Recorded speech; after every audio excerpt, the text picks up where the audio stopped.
ম্যাক্সবি এবং রিয়া তাদের দুজনে কি বিবাহ হয়েছে কিনা? না না, বিবাহ হবে কেন? আমার সাথে ডিভোর্সিটা এখনো কমপ্লিট হয়নি, তাই বিবাহ করতে হয়? বিয়ে ছাড়া দুজন একসাথে একই বাসায় একই বিয়ে এটাই তো কথা, বিয়ে ছাড়া একই বাসায় গেলে আর কেন থাকে ওরা?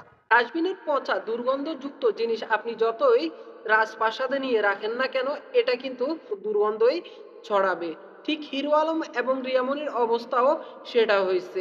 হিরো আলম নিজে হয়েছে একটা নোংরা মানুষ, সে আরেকটা নোংরা মানুষকে সোশ্যাল মিডিয়াতে এনে ঢুকাইছে রিয়ামনিকে। এই রিয়ামনি আবার কি করছে, ম্যাক্স নামের একটা নষ্ট ছেলেকে সোশ্যাল মিডিয়াতে আনি ঢুকাইছে। আর এদের ভাষা ব্যবহার দেখলে মনে হয় না যে এরা কোনো দিক থেকে সভ্য ফ্যামিলির লোক। ইতির লগে যে হ্যাঁ করছে, ঠিক আছে, সবকিছু এগুলো আছে আমার কাছে। হিরো আলম একটা সরল সোজা ছেলে, তার সরলতার সুযোগ নিয়ে কিন্তু এই রিয়ামনি তাকে বিয়ে করেছে এবং দীর্ঘ 1 বছর সংসার করেছে।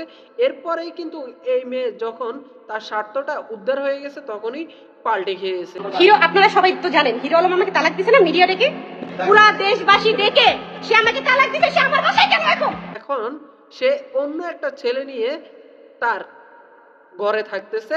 হিরো আলমকে এখন পর্যন্ত সম্পূর্ণভাবে ডিভোর্স দেয়নি, ডিভোর্সের কথাবার্তা চলতে আসছে। বুঝতে পারছেন কাহিনীটা?